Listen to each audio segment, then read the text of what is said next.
Olá, muito boa tarde a você, conectado conosco aqui pelo Notícias Agrícolas. Está no ar o nosso boletim de mercado, olhando para o que aconteceu lá em Chicago com soja, milho e trigo, especialmente com a soja, que desde a sexta-feira vem registrando um movimento de alta. Hoje esse movimento continuou lá na Bolsa de Chicago, elevações aí em torno de 10, 11 pontos nos primeiros vencimentos e um mercado tentando buscar novos patamares de preços aí. Tem motivos para isso?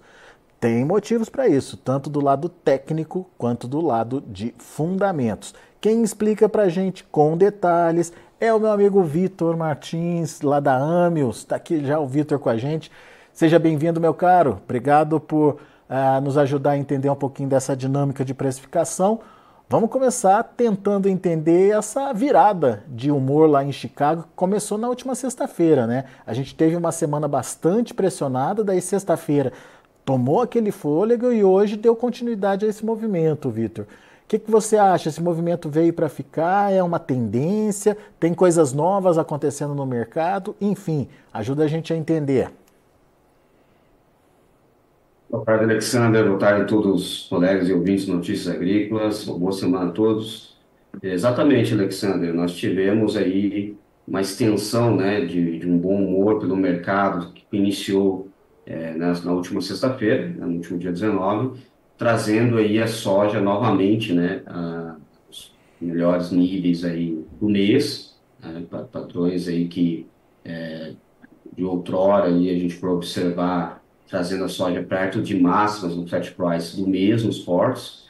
E muito disso, né, a gente vai discutir um pouco tanto do lado da oferta quanto do lado da demanda, né, quais são os drivers, né, os catalisadores desse movimento de alta, se ele deve perdurar ou não. E, claro, né, tirando um pouco aquele pessimismo que nós tínhamos aí desde a última, desde a semana passada até a metade da semana, que levou aí a soja para mínimas aí do contrato, né, se for olhar o contrato spot, né, referência a maio, que bateu mínimas aí do contrato na semana passada, assustando muito o mercado, mas, né, evidentemente, a gente tem alguns fundamentos aí que persistem em trazer um suporte para os preços da soja.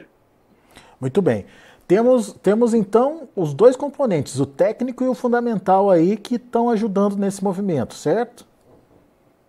Exatamente, Alexander. Nós temos um mix aí de fundamentos aí, tanto do lado técnico, né, do movimento técnico do mercado, quanto do lado físico, fundamentalista e claro, principalmente do lado da oferta agora, olhando mais o hemisfério norte. Então, temos aí os dois lados da balança se equilibrando e convergindo com um cenário um pouco mais otimista. Do lado técnico, Vitor, o que você destaca aí? Que momento é esse? Bom, do lado técnico, Alexandre, a gente pode mencionar, hoje eu mencionaria, né, um pouco do efeito, né, já de saída de rolagem de posições. Tá? Então, essa semana nós temos o vencimento, né, do contrato referência maio 24 em Chicago. Ele está chegando próximo, né, do aviso de entrega, o First Notice Day. Então, os participantes do mercado têm que liquidar essas posições, né? Quem está vendido, recomprar, e quem está comprado, vendido. Muitos dos fundos, né, que estão vendidos aí em níveis recordes na soja, tiveram que fazer um movimento de rolagem de vencimento. Então, teve, semana passada, né, ela foi marcada muito por esse movimento de rolagem e, principalmente, de fixações do lado do produtor. Então, dos lados dos especuladores dos fundos, Alexander, nós tivemos esse movimento de rolagem de posição, tá? Com essa iminência do período de vencimento, do aviso de entrega da soja, vencimento maio 24.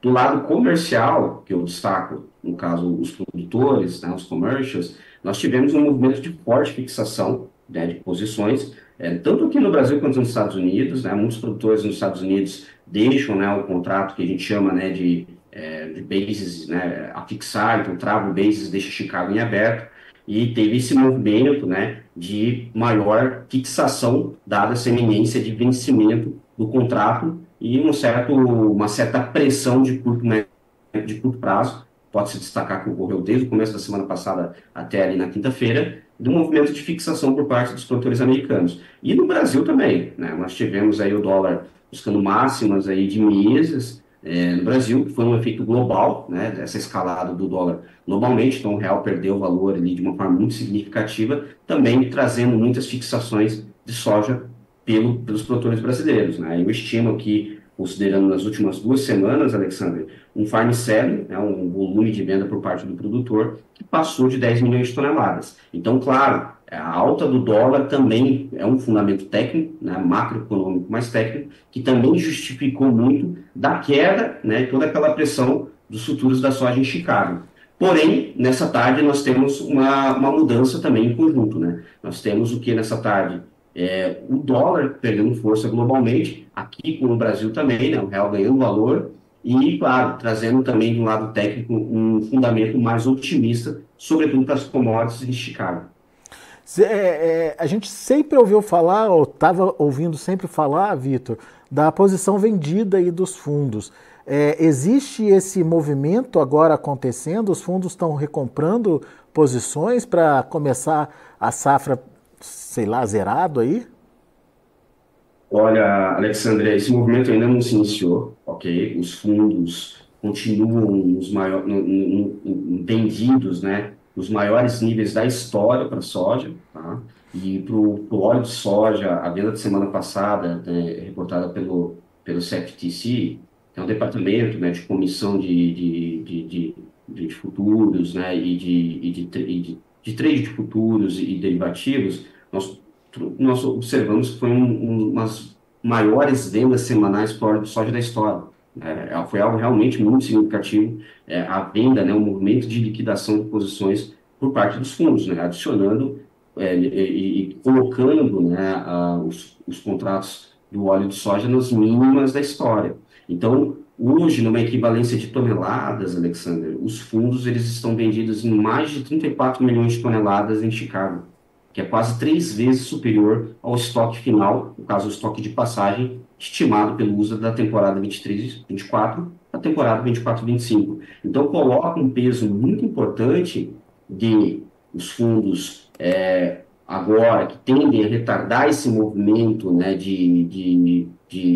esse choque de realidade dos fundamentos. Os fundos, usualmente, tradicionalmente, eles têm um certo lag nesse movimento, né, de recalibragem e alocação de posições de forma tática, né? Os fundos usualmente eles tendem a tardar no fundamento, né? O fundamento ele sempre é D mais um, e os fundos, quando se concretiza o fundamento, eles vêm para trazer aquela propulsão para o movimento, no caso seja um rally de alta ou de queda. Então, o que a gente pode observar os fundos nunca estiveram tão vendidos na história, tá? Nunca estiveram tão vendidos no complexo soja no início de uma temporada, como eles estão nesse exato momento, na temporada 24-25. Tá? O USDA ainda não divulgou o progresso de plantio das lavouras de soja, mas o mercado estima entre algo próximo a 8%, 10%. Em condados importantes produtivos como Illinois e Iowa, já passa de 15%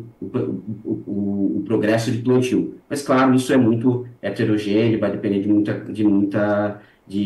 vai depender de muitas variáveis. Isso, claro, o USA vai elucidar para a gente nessa tarde. Ok, mas o que a gente pode ressaltar, Alexandre, é que, olhando de forma técnica, os fundos realmente nunca estiveram tão vendidos em um ambiente de pré-plantio como eles estão nessa temporada, E a onde o mudança, estoque de passagem vai ser muito apertado e o peso sobre o clima vai ser excepcional. e a mudança de posição desses fundos pode fazer o mercado subir. Exatamente, Alexandre. A gente tem um movimento de cobertura de posições vendidas, né, que hoje, nessa tarde, já aparentemente se iniciou para o trigo. Então, muito da alta dos futuros da soja nessa tarde tiveram como embalo uma disparada nas cotações do trigo, tanto do trigo de Kansas quanto em Chicago, tá, em Minneapolis também, e muito dessa propulsão de alta do trigo. Certamente ele teve um transbordo, né, positivo no milho e em menor extensão também na soja. Então, esse movimento de cobertura de posições vendidas já se iniciou para o trigo, que, né, no último relatório do CFTC já apontou um nível recorde de posições vendidas pelos non-commercials, que são os fundos, são os especuladores. Então, estar vendido na soja, no milho, em todo o complexo agrícola, nesse período da sazonalidade, é muito perigoso. E isso já se reflete na volatilidade implícita das opções, né? É um mercado no qual eu acompanho, sou um pouco mais atuante, é o mercado de derivativos financeiros, e eu posso afirmar aqui para você que hoje nós tivemos uma alta significativa da volatilidade implícita das opções da soja. O que é isso? O mercado financeiro precificando uma maior incerteza acerca das condições de oferta da soja, né, no presente momento, que deve se intensificar a partir do momento que a gente vai adentrando cada vez mais na temporada de mercado climático americano. Muito bem. Ô Vitor, isso é do lado técnico. Agora você falou que tem fundamentos também, tanto de oferta quanto demanda, que justificam essa virada de preços e, quem sabe, até uma busca por novos patamares de preços lá em Chicago. Ajuda a gente a entender quais são esses fundamentos e por que eles são importantes de serem entendidos nesse momento. Alexander, além vamos colocar aqui, dos drivers, né, dos vetores de alta técnico que a gente mencionou, foi esse movimento aí de fixação por parte dos produtores aqui no Brasil, né, isso foi evidenciado por um aumento no farm selling a nível nacional, né, o grande volume de soja comercializado na semana passada, fruto da escalada do dólar globalmente, né, e sobretudo contra o real. Mas, olhando agora, saindo também dos fundamentos técnicos que levaram, né, a esse movimento, a gente tem que olhar os fundamentos, né? E os fundamentos hoje, se a gente for olhar no mercado físico, nós temos uma similitude entre a mercadologia da soja no Brasil como nos Estados Unidos, que hoje pode ser observado com o aumento dos prêmios da soja nos portos. Tá? Então, continuando falando agora da oferta, depois a gente vira para a demanda, mas do lado da oferta, nós tivemos hoje, Alexander, uma alta nos prêmios da soja em torno de 4 a 5 centavos por bushel, olhando na base do paper, eu falo Paranaguá, no cargo pode considerar ali em torno de 6 a 8 centes por bushel, mas nós tivemos um aumento nos prêmios da soja, mesmo com a alta de Chicago. Né? Então, se a gente for observar, olhando uma oferta lá para o embarque em julho, agosto, né, para julho eu pude observar um nível aqui de mais de 40 centavos por bushel acima de Chicago. Tá? São os maiores níveis de oferta de prêmio da temporada. Então, os prêmios aqui no Brasil já estão positivos. Se a gente for considerar, fazer uma comparação com o mesmo período do ano passado, Alexander, os prêmios da soja nos portos ano passado estavam em torno de 150 centavos por bushel abaixo de Chicago. E hoje estão em torno de 20 a 40 centavos por bushel acima de Chicago, considerando o embarque junho e julho, respectivamente. Ok? Então, peraí, o que isso quer dizer para a gente? Que o mercado, hoje os estoques de soja do Brasil são nulos.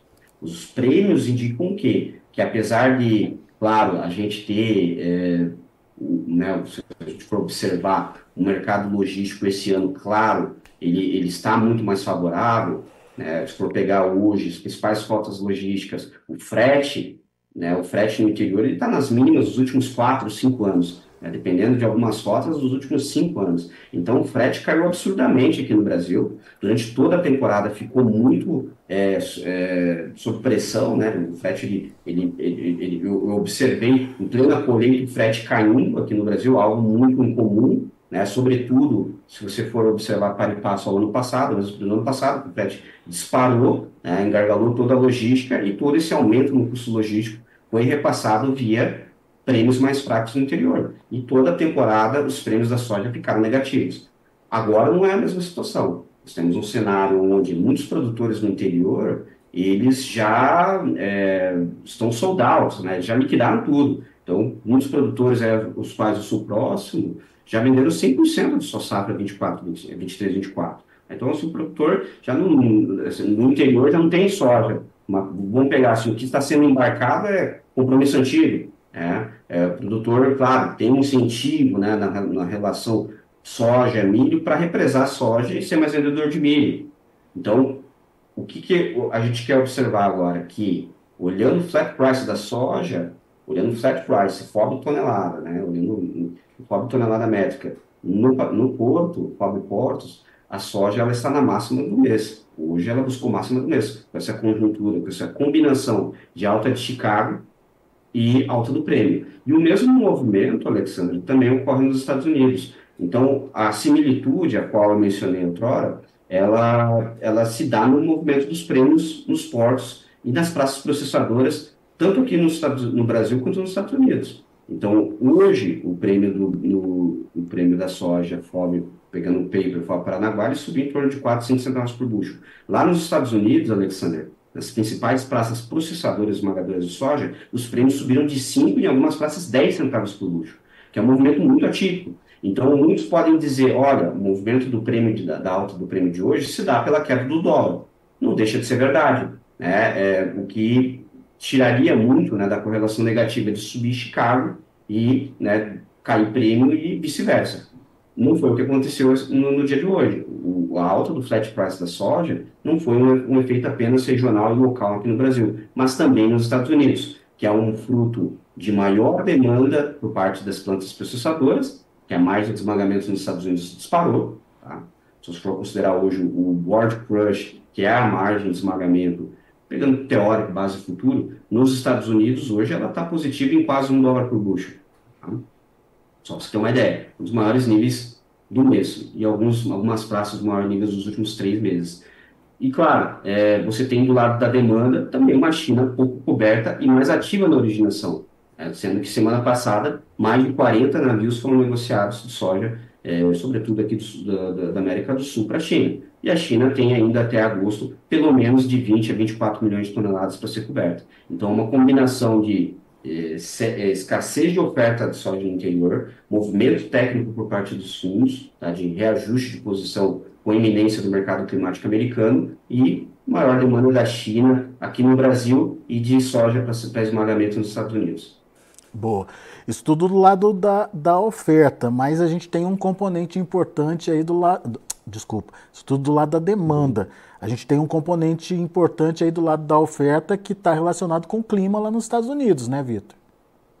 Exatamente, Alexandre. Um dos gatilhos da alta do trigo hoje, no dia de hoje, se a gente for observar a alta do trigo hoje em Chicago, ela é a maior alta diária desde novembro do ano passado. Até ensaiaram ali, limite de alta não, mas chegou a subir perto ali de quase 4,5%, quase 5%. Foi bem significativo, foi muito substantivo a alta de hoje do trigo. Tá? E qual que foi o gatilho, né, o driver desse movimento de recompra de posições vendidas? É um cenário mais macro também para o milho, para o trigo, é um cenário que hoje nós temos uma seca que já persiste por 6 semanas em torno do sudoeste da Rússia, então toda a região do Mar Negro está sofrendo com estiagem e os mapas para 10, 15 dias apontam uma escassez total de volume de precipitação nos mapas, ou seja, a seca persiste no Black Sea, ao longo de todo o Mar Negro. Nós tivemos o corte na safra da Ucrânia hoje, estimativa privada. Então, assim, o mercado de trigo no Black Sea, no Mar Negro, né, que hoje é o principal precificador do trigo globalmente, ele está com problema, né? Então a gente observa, né, esse fortalecimento dos bases, do flat price do trigo lá fora também. Mas não é um evento isolado somente no leste europeu e no Mar Negro, mas também observar.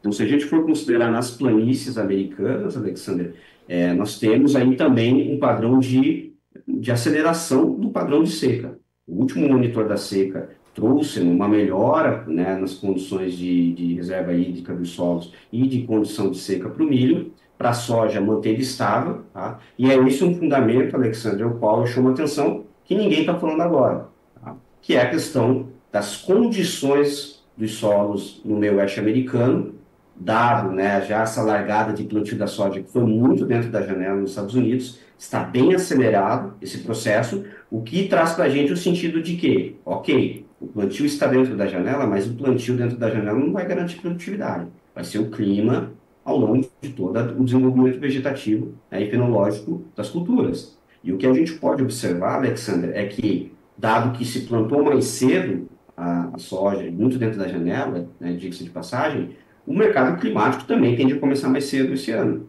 E eu acredito que o mercado ainda não está falando isso, mas os fundos e os operadores de mercado já estão se posicionando nesse sentido, que é um ambiente de rápida deterioração na umidade de solo dos principais condados produtores de soja no meio oeste. Se a gente for considerar, por exemplo, Iowa, que é o segundo maior produtor de soja dos Estados Unidos, em torno de 66% da área de soja em Iowa está em condições de seca, está em condição de anomalia de seca, entre secas não severas e secas severas. Tá? Ano passado, se a gente for fazer uma comparação, ano passado nós tínhamos algo perto de 40%, 45% da área de Iowa sob condições de estresse hídrico. Né? Se for somar Iowa, Illinois, Minnesota e Kansas, ano passado a gente tinha 32% dessas áreas, desses condados produtores, em condições de seca, né? Dado o monitor de seca divulgado semanalmente pelo NOAA. Nessa semana passada, no dia 16 de abril, né, semana passada, o NOAA atualizou, trazendo Iowa, Illinois, Minnesota e Kansas, que representam um share mais de 50% em termos de área plantada de produtividade para os Estados Unidos, né, para a área de soja dos Estados Unidos. E se você for considerar, mais de 43% das lavouras desses condados produtores estão em condições de seca. Seca agora é determinante para a soja? Não, Alexander. Tá? Então eu não vou trazer verdades aqui para os nossos ouvintes. Mas não é isso que eu estou olhando. Eu estou olhando as condições de reserva hídrica, que estão péssimas. São uma das maiores com isso da temporada que eu vi, pelo menos nos últimos 4 anos. Então, os produtores de soja no meio oeste americano estão largando a plantio dentro da janela, mas as condições de reserva hídrica dos solos do Horizonte A são baixíssimas, o que coloca um peso muito grande acerca de um clima ideal, né, ao longo das próximas semanas. Caso contrário, a gente vai ter estresse aí nas condições das lavouras. Vitor, isso é muito importante de alertar, né? Porque mais do que nunca o mercado de clima passa a ser um importante componente aí de precificação da soja, principalmente lá na Bolsa de Chicago. Mas, olhando para todos esses fundamentos que você trouxe aí para a gente, é possível dizer que eles são suficientes para alavancar um movimento de alta lá para a soja em Chicago? A continuidade deles pode fazer isso acontecer? Enfim, para onde a gente vai ver a soja chegar, Vitor? Alexander, por questão de fundamento, certamente esses são os pontos no qual o mercado deve olhar. Eu sempre falo que o mercado ele é uma máquina de processamento de informação e risco. Tá? O risco já está sendo precificado através das volatilidades implícitas. Se a gente for observar hoje, Alexander, a volatilidade implícita da soja disparou para 20% anualizado. Então, a gente já está começando, e semana passada estava consideravelmente abaixo do que está hoje. Essa é uma questão mais técnica, mas o mercado financeiro já está precificando um maior risco de oferta através dos mecanismos financeiros, dos derivativos financeiros, né? O mercado no qual eu sou mais atuante é a minha expertise. Então, eu já posso dizer para você que o mercado financeiro já está começando a ficar cauteloso, tá? Ainda, eu diria para ti, existe um certo otimismo, uma boa temporada nos Estados Unidos, mas esse otimismo está se transformando em um otimismo cauteloso, tá? Otimismo porque tivemos um plantio muito dentro da janela. Cauteloso porque as reservas hídricas dos solos estão muito ruins, tá? E infinitamente piores do que observamos no ano passado. Então, ok, isso já está sendo precificado no mercado financeiro. O próximo passo é a materialização da informação. Então, o mercado precifica risco e informação. A informação ainda não chegou. E a informação está se construindo. Por quê? Porque ainda está cedo para falar de seca nos Estados Unidos impactando os futuros da soja. Mas a seca já está impactando as planícies e os futuros do trigo.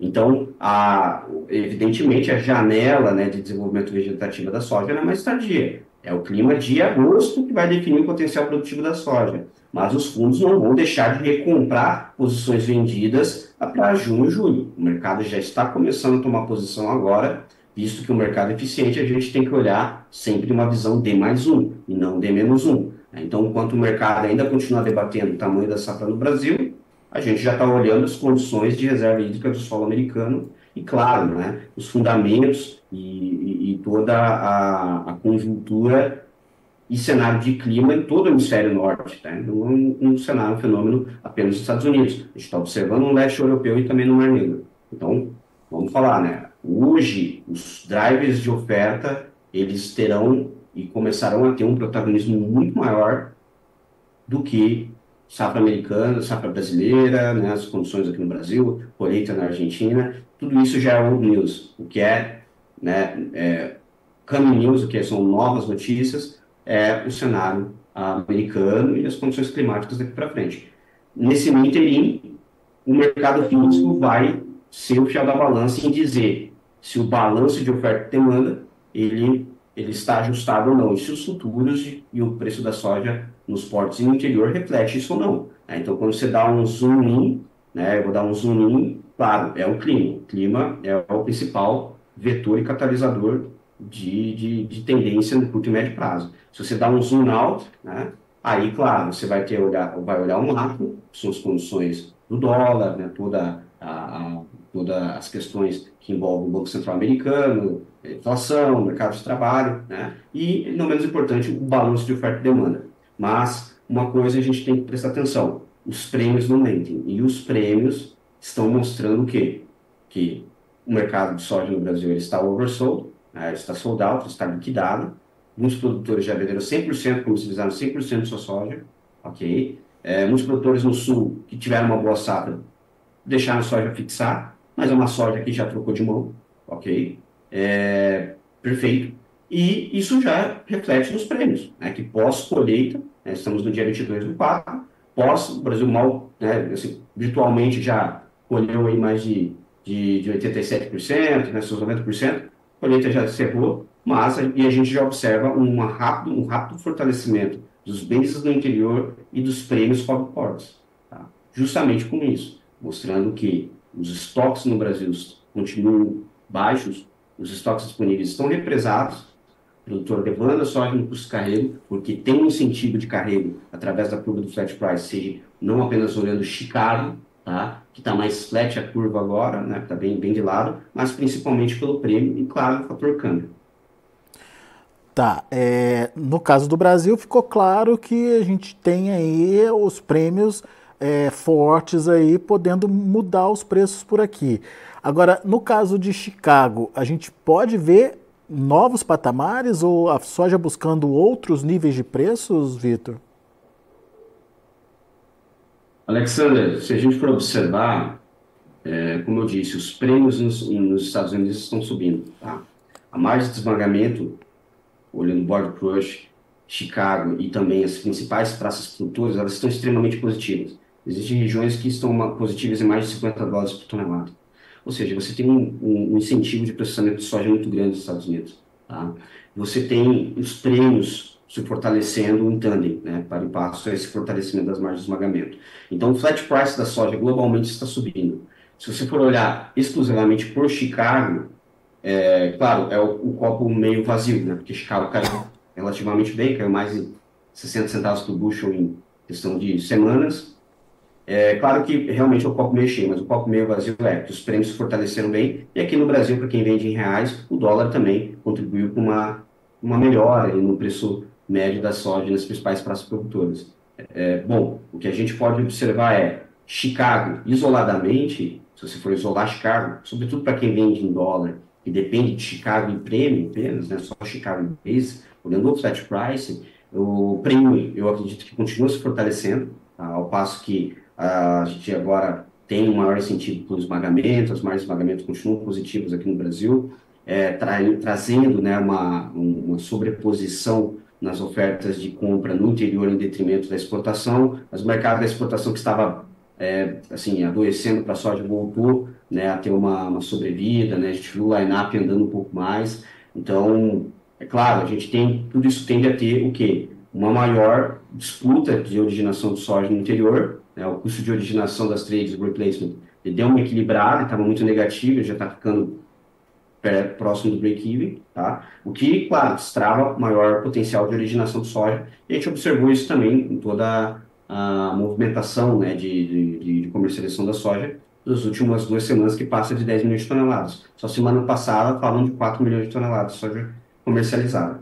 Ok, No prêmio ainda existe, né, todo esse potencial de fortalecimento, ao passo que a gente vai entrando já no período de entre-safra e tem muitas especulações à frente. Tamanho da safra 24, 25, se vai aumentar ou não vai. Nós estamos falando já de uma confirmação do Laninha a partir de julho, tá? O que traz aí um cenário de potencial atraso no plantio, perda de janela produtora, alta para a Argentina no farelo, né? Tem toda esse combo aí na linha a ser precificado nos futuros que ainda não está, né? E eu acredito que vai precificar primeiro no farelo de soja.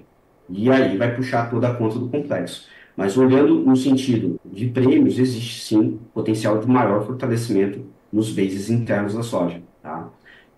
O que compensa e ajuda, né, no flat price, compondo, né, o preço final da soja.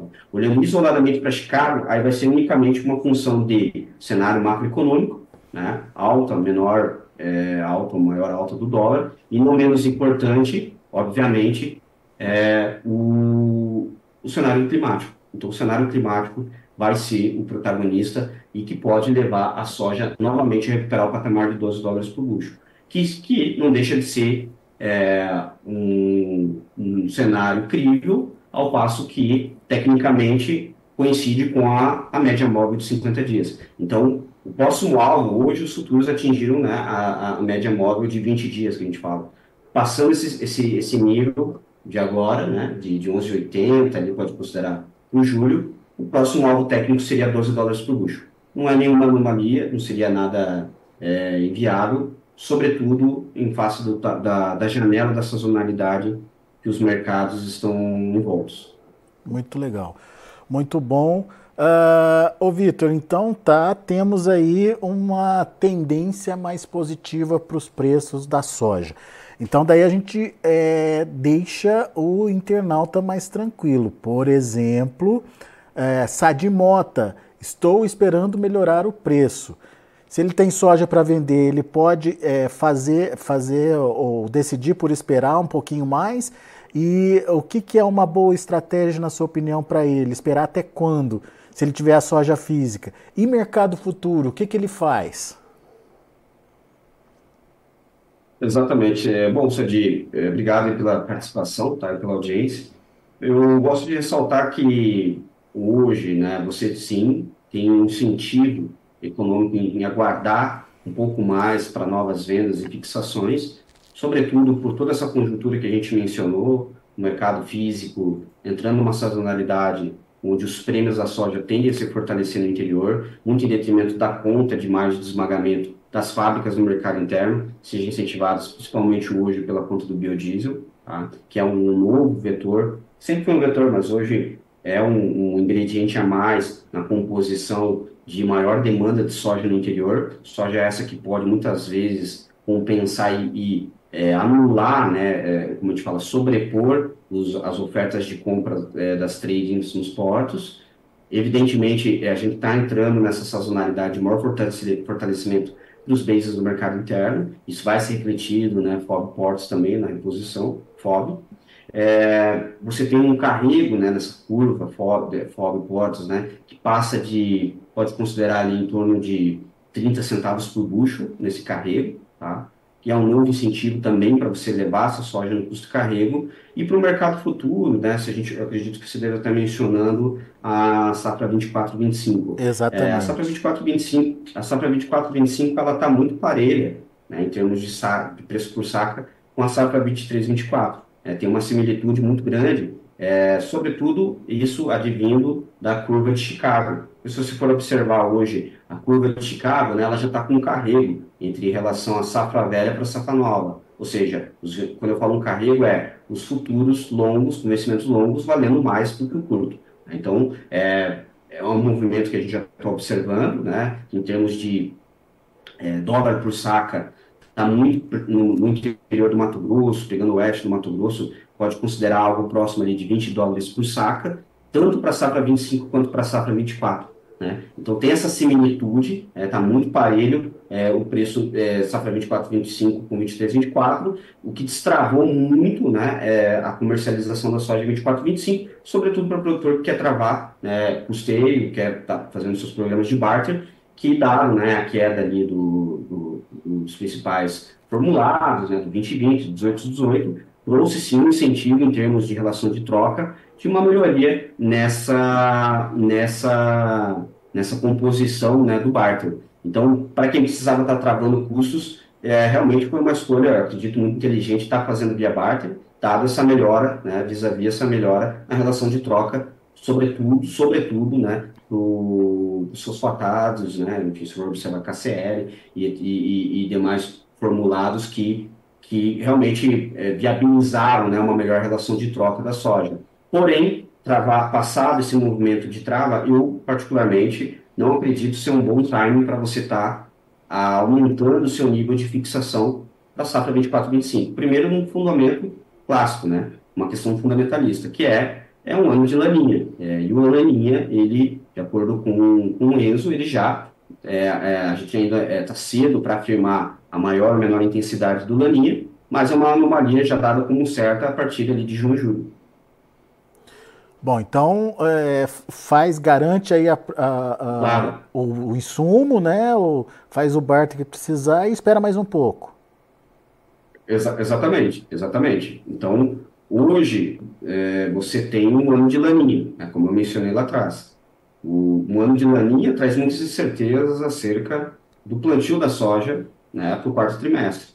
Então, nesse cenário, ainda é cedo cravar, né, mas em termos de o quanto que vai ser reduzida a área de soja ou não, vis-à-vis, né, a péssima rentabilidade que nós tivemos aí, estamos observando para a safra 24/25. Mas fato é que muito do farm selling, muito da comercialização de soja que ocorreu para a safra 25, né, para a safra do futuro, foi, né, um incentivo econômico via barter, né, das relações de troca, tá travando o custo, né, custeio. Agora, olhando, dado que a compulsão de custos já foi parcialmente travada, se torna um pouco arriscado aumentar muito esse share de alta, porque você não tem um incentivo muito claro. Primeiro, porque Chicago ainda tem um potencial de fortalecimento maior, sobretudo ao passo que entramos e adentramos dentro da janela de maior probabilidade de rally, que é uma janela sazonal do mercado climático, ok?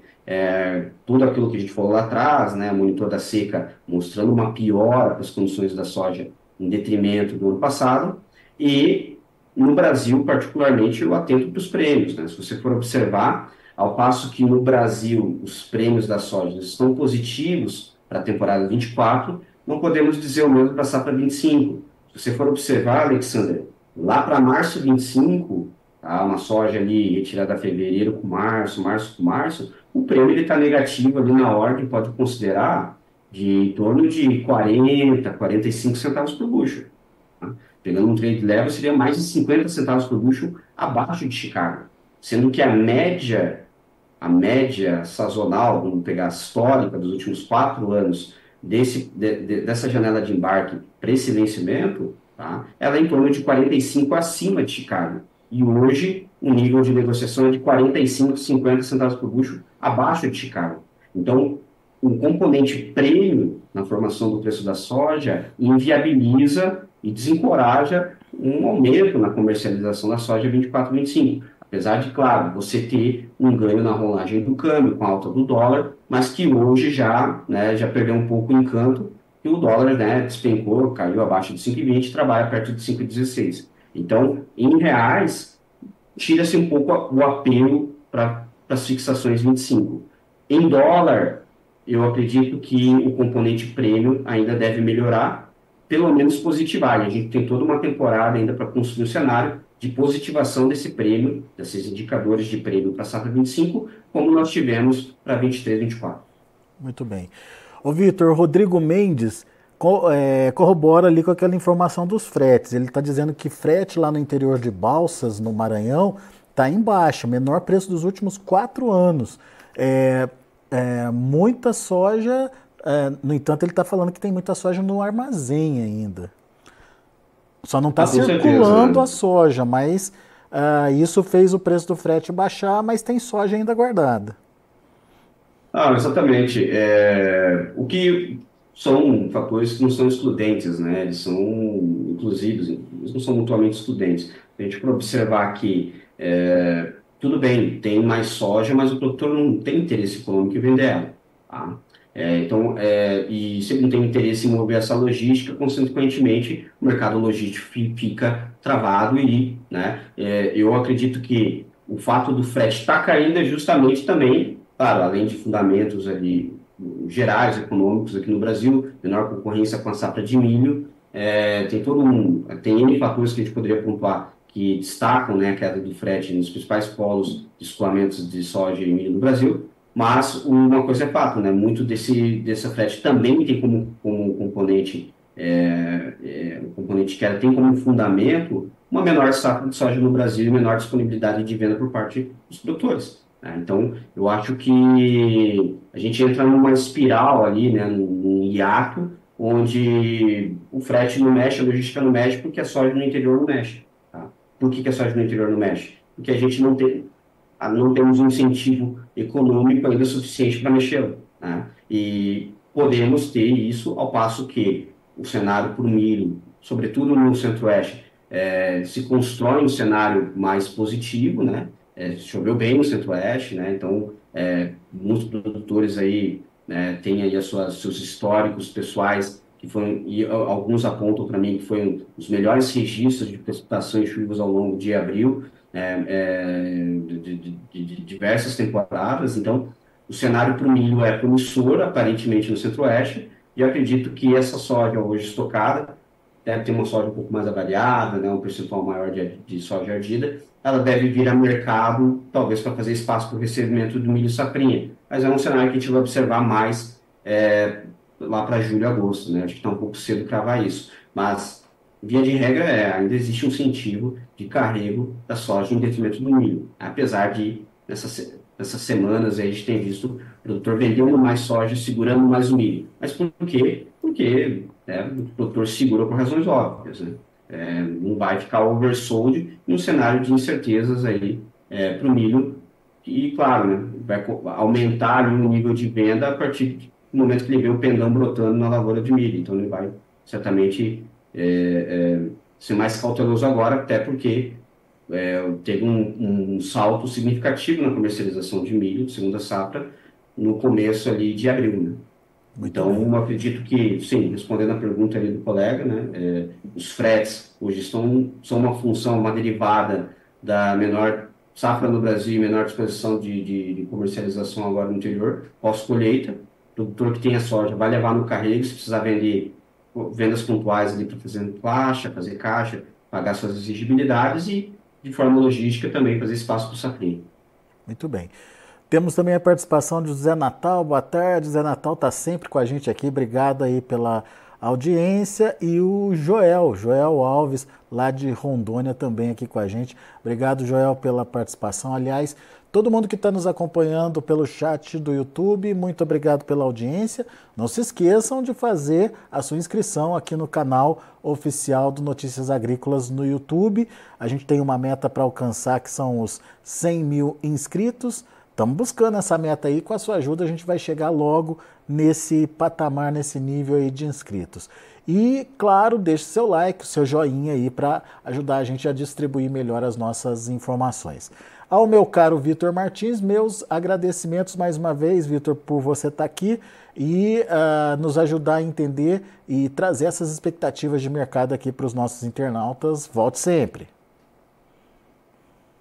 Obrigado, Alexander. Obrigado a todos os colegas Notícias Agrícolas. Vamos em frente, tá? O mercado aí promete nos próximos dias, como eu disse, volatilidade subindo, já perto de 20% anualizado. Isso infere ali uma variação diária, tecnicamente falando, em torno de 1,3%, 1,25% ao dia, tá? Então, a gente pode esperar maiores solavancos de 10 de alta hoje, 15 de alta de baixa amanhã, 20 de alta, né, no outro dia. Então, agora os vai-vens, né, as oscilações mais bruscas da soja, tecnicamente o mercado financeiro já está precificando que está prestes a começar a desencadear, tá? Nos próximos dias nos próximos dias e semanas, né, a gente pode observar, né, uma maior oscilação, né, diária na soja. E, claro, fiquem atentos a Notícias Agrícolas, para maiores informações aí e auxílio na tomada de decisão. Boa. Obrigado, Vitor. Abraço. Até a próxima. Tá aí. Um abraço. Vitor Martins, da Amius, aqui com a gente, trazendo as informações do mercado, explicando os fatores que têm feito Chicago trabalhar de forma positiva nas últimas sessões, trazendo aí a possibilidade de uma nova tendência de preços, principalmente muito focado no que vai acontecer com o clima lá nos Estados Unidos, mas se esse clima persistir e principalmente se essa questão da baixa umidade do solo aí continuar, daí sim a gente pode ver a soja buscando, quem sabe, os $12 por bushel como próxima meta aí de mercado. Vamos ficar de olho nessa possibilidade. Enquanto isso, eu mostro para vocês o fechamento do mercado desta segunda-feira, semana só começando. Vamos ver. Maio, $11,61 por bushel, 10,5 de alta. Julho, 11,76, 10,75 de elevação. Agosto, $11,78 por bushel, 11 pontos mais 75 de alta. Setembro, $11,67 por bushel, 11 pontos e meio de elevação. Esses são os números da soja. Vamos ver para o milho, o dia foi positivo também, altas até importantes aí de 6 pontos nos principais vencimentos. O maio, $4,39 por bushel, subindo 6 pontos mais 25. O julho, 4,49, 6 mais 75. O setembro, $4,58 por bushel, subindo 6 pontos mais 75 também. E o dezembro, $4,72 por bushel, alta de 6 pontos mais 25. Para finalizar, a gente tem o trigo, que também teve uma alta significativa hoje. Maio subiu 20 pontos, fechou a $5,70 por bushel. O julho, 5,87, alta de 20 pontos mais 75. E o setembro, $6,05 por bushel, subindo 21 pontos. Dezembro, 6,29, alta de 20 pontos e meio. Muito bem. São os números já de fechamento do mercado lá na Bolsa de Chicago. A gente vai ficando por aqui. Agradeço muito a sua atenção e a sua audiência. Notícias agrícolas, informação agro relevante e conectada.